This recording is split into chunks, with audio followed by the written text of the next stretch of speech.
Greetings, good day, and welcome everyone. The hopes of today's content is to make it as easy and as actionable as possible for anybody who is on a heart-led creative journey to execute a few simple levers every day. I would compare it to investing into real estate or investing into cryptocurrency. When you're investing, everybody says, save for the future or invest into the future.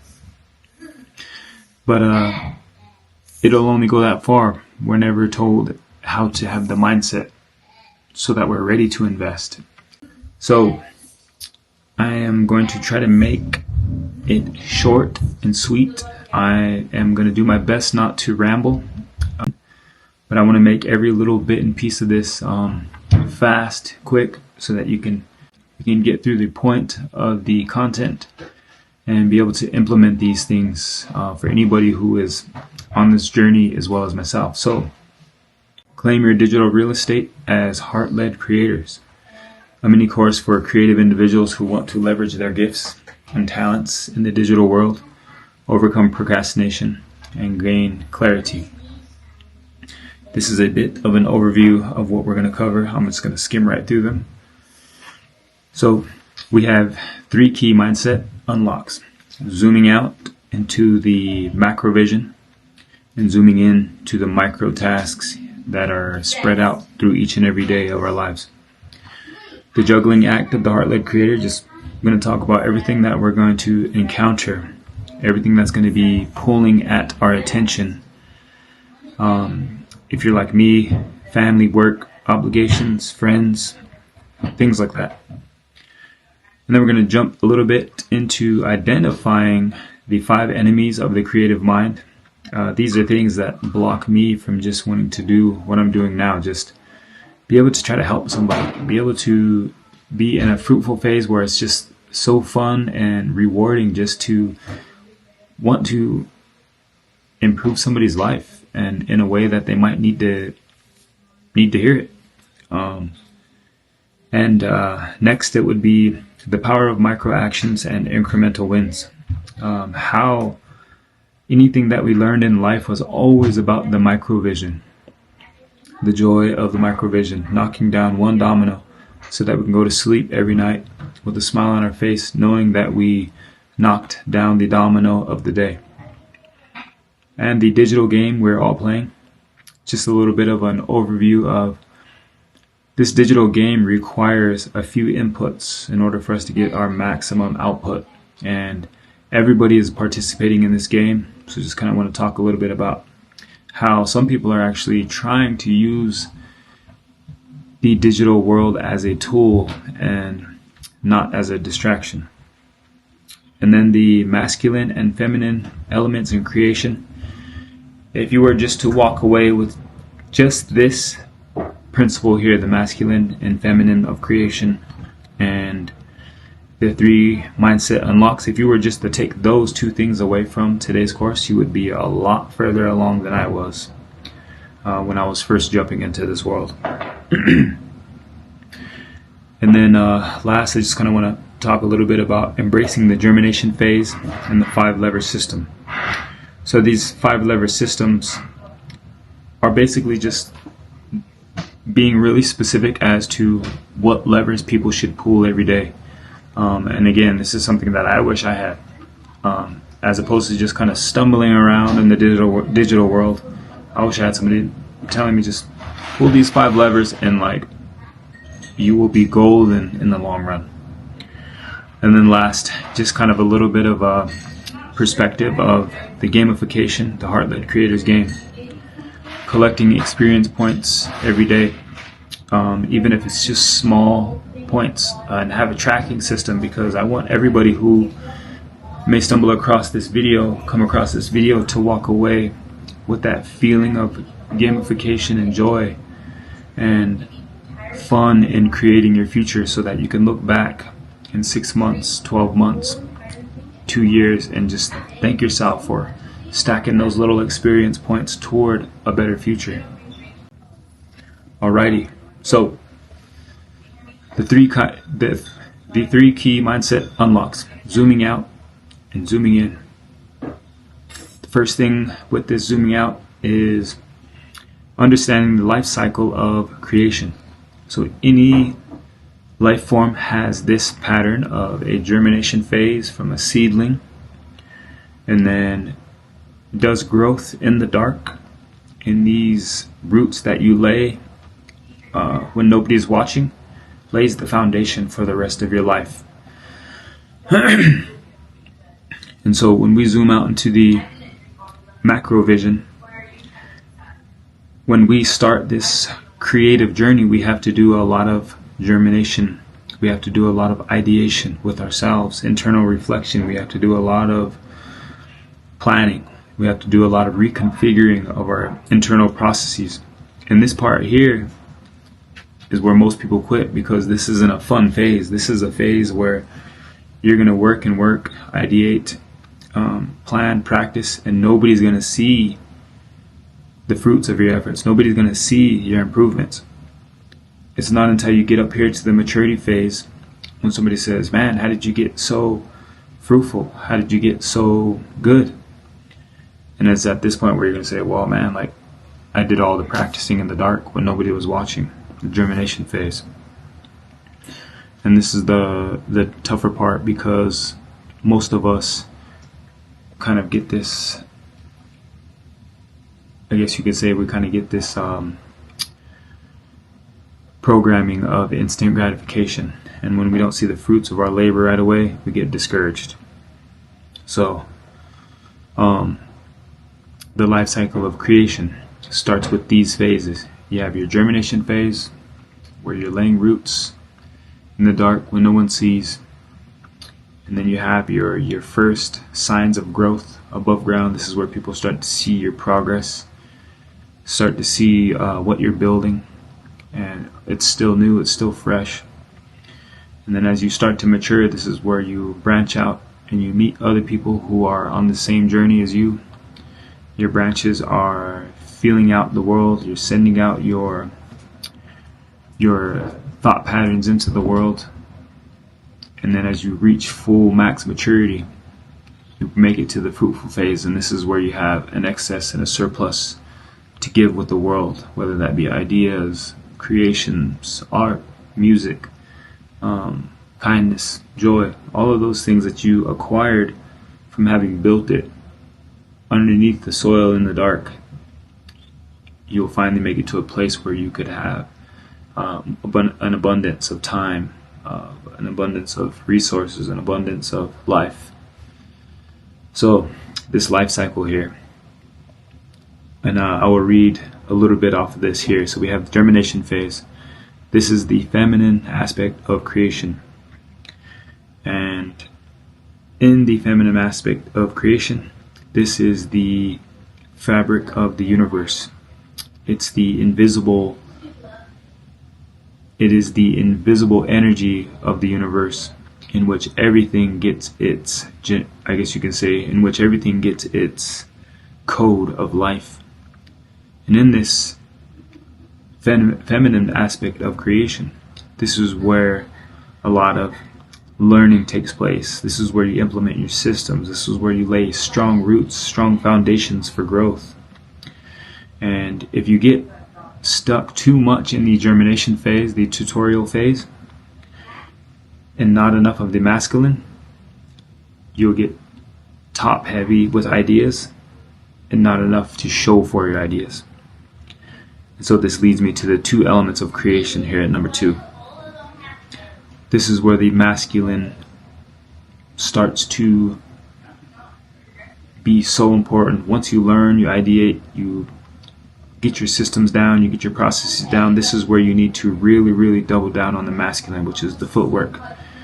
This is where the late nights are put in. This is where the days it's uncomfortable. This is where the days you feel like relaxing on the couch, where you have to be building, you have to be implementing, you have to be getting up, writing, reading, you have to be sharing, you have to be building, you have to be creating with your mind and with your intelligence. Alright, and then you move on into the growth phase. after consistently implementing this action plan, you'll get to a point of your first branches appearing, your first phases of growth appearing. And again, doing this enough, pairing the masculine, the physical work with the mental work, putting these two things together, you'll have faster growth, and you're going to reach this maturity phase a lot quicker. And this is where like attracts like, and this is why they say, the famous saying, the rich get richer and the poor get poorer, is because when you remain at a standstill, in life, you just receive more of the same things.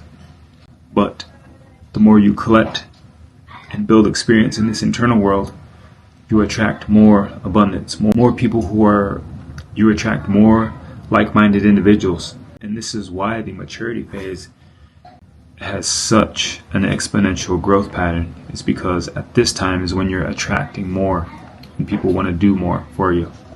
Okay, and lastly we have quantum leaps and the frequency of the fruitful phase. So a good way to look at this is thinking about those who are givers and those who are takers.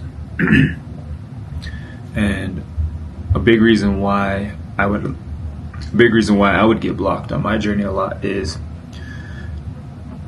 I was in a place of survival. I was in a place of needing something.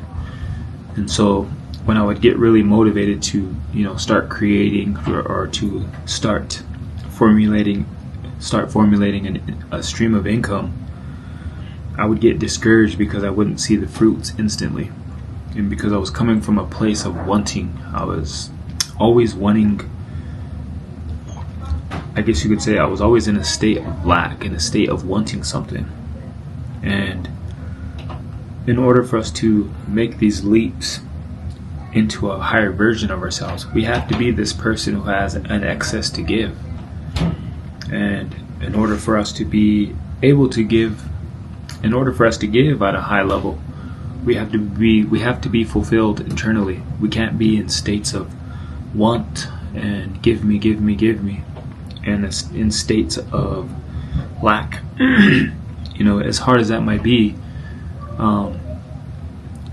this is something that I've experienced recently with some of my old friends. A lot of my old friends are in places of lack mentalities, and they're lacking in their finances, they're lacking in their resources, and when they're in this state of mind, they want things from others all the time. They can only think about what they want. They can't think about adding to other people's lives or giving to improve other people's lives. And in this phase of life, if you go through this journey of growth, you're going to find that you're going to outgrow a lot of friends. You're going to outgrow a lot of energies that you once got along well with and that you no longer resonate with. And that's the point. That's the beauty of it. We should be outgrowing our old modalities. We should be outgrowing old ways of living. That is a good thing. That's a positive thing. So in order for us to attract better circumstances, we have to embody this frequency of being fruitful. And this is how we get subconscious downloads and ideas and inspiration, is when we're matching this frequency of being the type of individual who can give and who can serve others. So if I had these three things at the beginning of my journey, I would be a lot better off today if I could just understand these elements of creation, not giving up when I didn't see instant results, understanding that I had to pair as much masculine boots on the ground work with the feminine ideation phase. And if I just embodied this frequency of being giving and understanding that it was a frequency, that it was the law of attraction. And so in this section here, I just want to share a bit of the things we're going to encounter on this journey. So we're constantly juggling for time. There's gonna be a surplus of requests from other people, as I was saying, of what other people want of you and your time. And as heart-led creators, sometimes it's hard to say no to some of these things. And it's going to be difficult for us to break out of these old modalities, these old patterns, places we used to go, people we used to hang out with. And some of these are essential. So here I have listed family responsibilities. These things are essential. Work commitments. Most of us are going to be juggling jobs while we're building for the future. And, responsibilities and obligations to our communities. And we want to share our time and our energy with them through, answering phone calls, different obligations. And we're going to be, our energy is going to be pretty close to maxed. And so this is why I noted this here. You're not lazy or failing. You simply need a better strategy that aligns with your heart-led vision. So that's my hopes with this course, is to try to make it clear for people just to do heart-aligned work. So, as I listed here, heart-aligned work that's frictionless, it's fun, and it's fulfilling and building for the future. So I thought it was important to list these 5 enemies of the creative mind.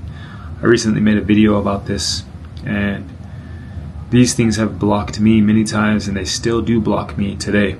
Even when recording this course, I overthink and I want to procrastinate on it. And even when I have low energy, I want to put it off for a later date.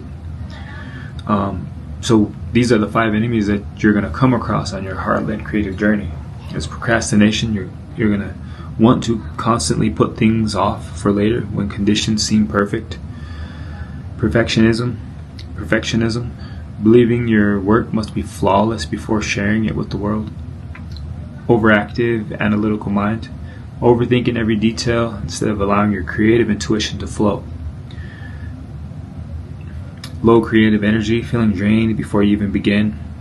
Unable to summon the brain power due to time or planning of time.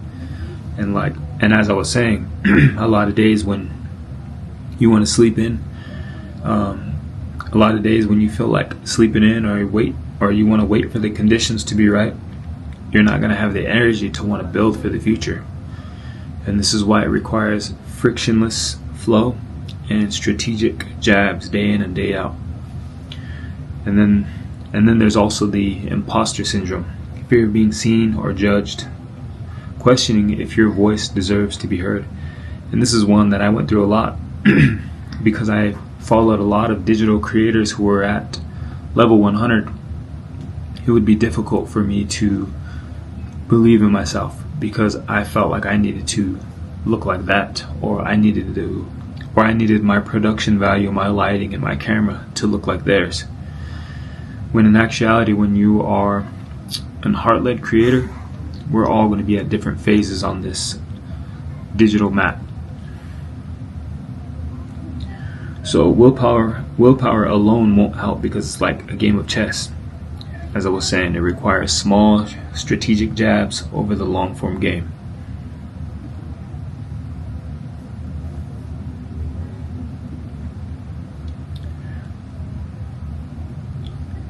And I'm going to be sharing what those small strategic jabs are. And then we have the power of micro actions and incremental wins. Strategy over struggle. So the only way we're going to defeat our creativity enemies is with strategy and not struggle. The secret is creating small wins that build momentum. Just day in and day out wanting to help other people with a single helpful post, maybe. Even going on a walk or reading a book and capturing a quick voice note of ideas to bank for later. maybe a 5-minute YouTube video, just introducing yourself, your journey, things that you have found helpful on your path. And on this slide in green, I put a little challenge note to try to challenge myself and others to post one helpful idea today. This is an example of being the person or the frequency that has a surplus to give to others. And this is something that I've been trying to implement more lately, which is just wanting to be present, wanting to show up, and wanting to try to really, truly, genuinely help somebody. If we can match that frequency, you'll be surprised at what good things come your way in return. Alrighty, and just an overall explanation of the digital game. So we're all playing this digital game, and this digital world could be used for good or it could be used for bad. Social media isn't something to avoid, it's a strategic canvas for heart-led creators to make an impact. Every interaction is a part of a larger game. Play with strategic intent. Top creators approach platforms like a strategic map, not a random hustle. They understand the mechanics and play with purpose. So when we show up online and when we are posting on social media, for example, there's a language that the world speaks. An interesting realization came to the other day when I was at work and I was doing my presentations, speaking to groups, and prior to my presentations I would invite people to my sessions, and I realized that the act of inviting people to come listen to you speak is kind of how it is on social media. You have to stop them in a language that they can resonate with. And this is where concepts such as a hook point in a video comes in. You have to be strategic with social media, and that requires us to play by the rules of the game of social media. And this leads me to intention over attention. So successful use of social media is not from seeking outside validation. It's from nurturing intentional growth for yourself and for others.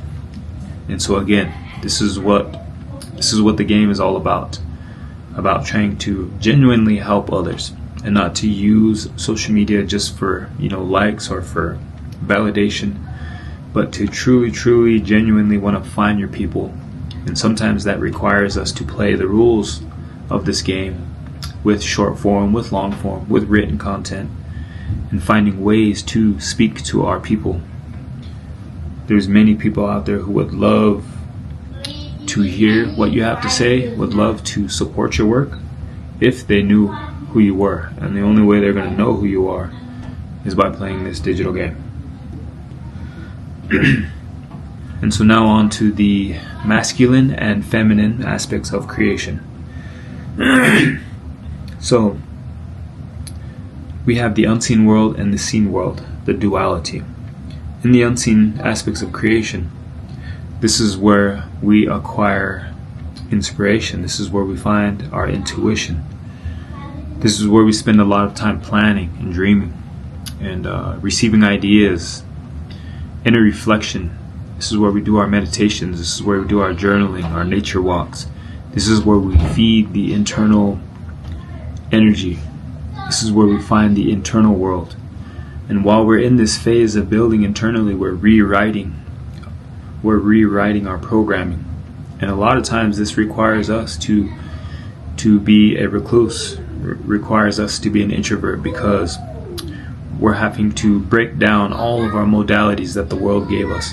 And we're trying to rebuild those in a way that is going to help us to create a good life for ourselves. And none of that is going to do us much good unless we dive into this masculine world, this masculine aspect of creation, the visible expression, publishing, sharing, building and structuring, taking action, and the external manifestation of these ideas of abundance. That means we're going to have to do a lot of speaking. We're going to have to do a lot of writing. We're going to have to do phone calls. We're going to have to be reaching out to people for help. We're going to have to be speaking with mentors and teachers. we're going to have something to show for all of this ideation to make it into a structure that can help the world. And just for myself, so many times on my journey I have got stuck in the tutorial phase, and I would be thinking that I was doing a lot of good, or I was creating a lot of good for the world, and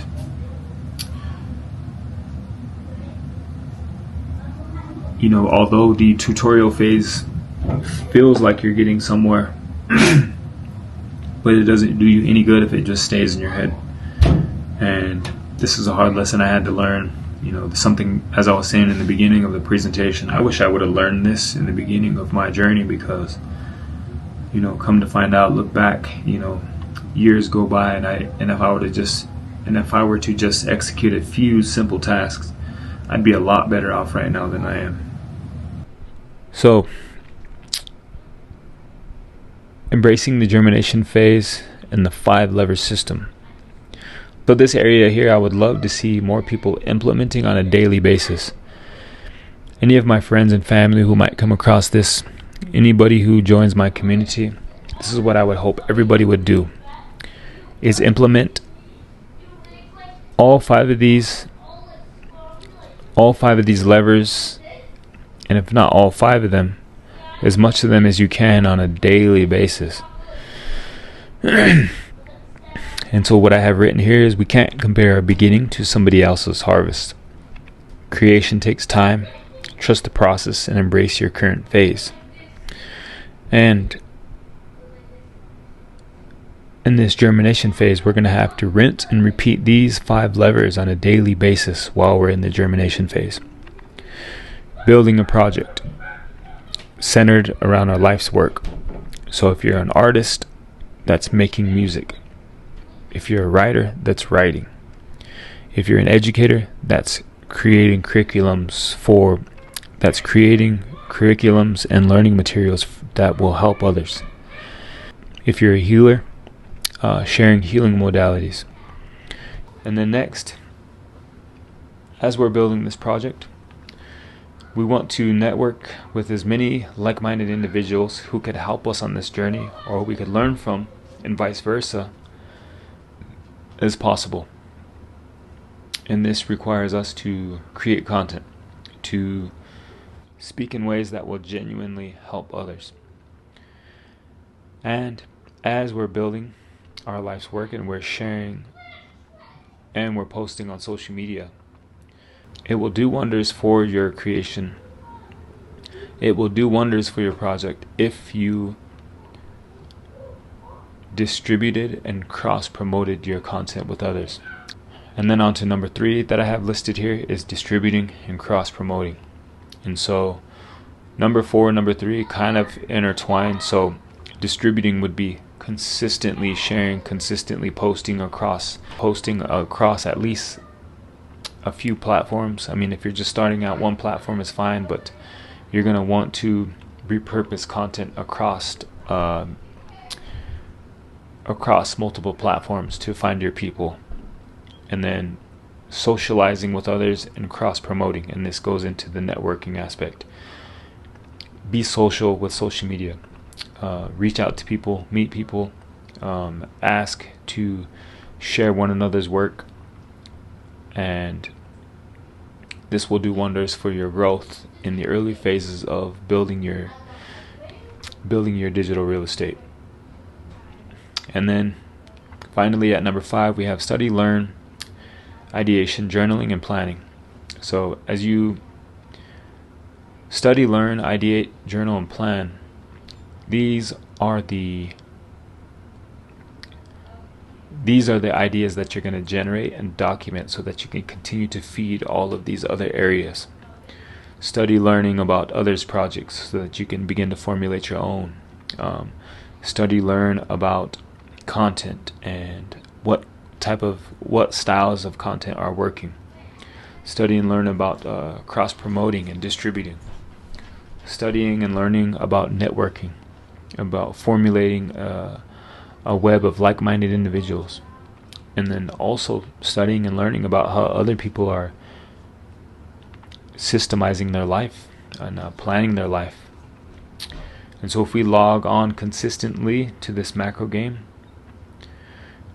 how many small wins can we acquire this week? And so to close all of this off, the thought behind all of this work is to make this type of work fun and digestible and doable, so that we could show up every day. And this is something that I wish I had in the beginning. Something small to execute every day, something that wasn't overwhelming, something that I could do, and a way of tracking my progress so that I can feel motivated to collect these experience points every day. And so I'm doing my very best, even with doing projects like this, to share ideas that are centered around this work. And so it would really serve myself and anybody who may come across this course to execute on a few high-level moving tasks on a daily basis. And I would compare it to kind of like having a digital coffee shop. So if you owned a coffee shop, you would have brand colors, you would have a flavor that you're going for, you'd have a style in which you wanted to create and set up your space, your workspace. You would probably have a certain type of individual that you wanted working for you, and you would represent these core values within your place of business.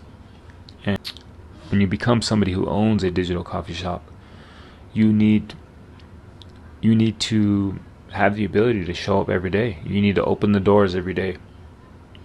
And that's where this point system comes in. How much can we show up for those people who might need to hear our voice? How much can we grow to be of service to others? And at the end of every day and at the end of every week, you want to be able to log in some of these points. Creating a short reel, maybe talking about a lesson that you learned, maybe a value system that you've been implementing and sharing your results, a mindset, something that you've been studying, something you've been reading about, and implement your ideas in a way that could help people to solve problems. Anything, any way, shape, or form that you're solving problems in your own life, it's appropriate to share those things because you're ultimately wanting to move in this trajectory of a better life. And in the same way, posting maybe a YouTube video, sharing more depth with people who might want to connect with you, more nuances. And that's kind of what I was saying at the beginning of this course is I want to be able to show up regularly, and I want to share more nuances of who I am and what I represent. Longer, more, I guess you could say more depth in speaking, working with other fruitful minds, reaching out to others in your interest areas, social networking to build and network community. And so even reaching out to people who are embodying the values that you want to embody and trying to elevate your associations. That would be a win. That would give you experience points for wanting to reconfigure your circle of friends. And so this next one is one that really helps me to get my mind right in the beginning of my days, to try to be intentional about what I do. A morning reflection page. And I got this, I kind of was inspired to put this on there from the book The Artist's Way. Highly recommend the book The Artist's Way. And this morning page is a way in which we can get ourselves out of the monkey brain and into the creative brain. A person who is doing, a person who is in action, and a person who is in creation mode. It's a helpful way of clearing mental clutter, and even doing this, after a walk or during a walk. And if you guys are like me, you guys are juggling multiple things, and sometimes we get home from work and we're tired, we're burnt out, and we can't even think about any of these things on the list. But in order for us to build for the future, we have to try to implement these things every day. And so I put on here, when you're creating when you're tired or in the early hours, man, that's double points, because nobody else is going to build for their future when you're tired after work or early in the morning hours before work. The less ideal the moment, the more meaningful it is for your journey, because everyone quits when it gets difficult. This game rewards heart and not hustle. And the last little bit here is, remember, you don't need to do more. You just need to show up with your heart aligned. And this part here would be the whole focus of this community, these heart-led creators. The whole focus is to live in a place of genuine heart-aligned action and heart-aligned creation, so that we could do the work that our soul aligns with on a daily basis. And it helps to be around people or to listen to people who are on this journey themselves. And I have found personally on my own journey, as long as you try to stay in this place of being heart aligned, it's amazing what kind of blessings come your way, what kind of beautiful opportunities and beautiful people come your way, beautiful souls and beautiful minds. So I hope something resonated with you guys today. With that, I'm going to put a comma there in the talk, and looking forward to definitely going to be expanding upon this. Wanted to make it as simple and as actionable as possible for people to build for their future. With that, be well, be blessed.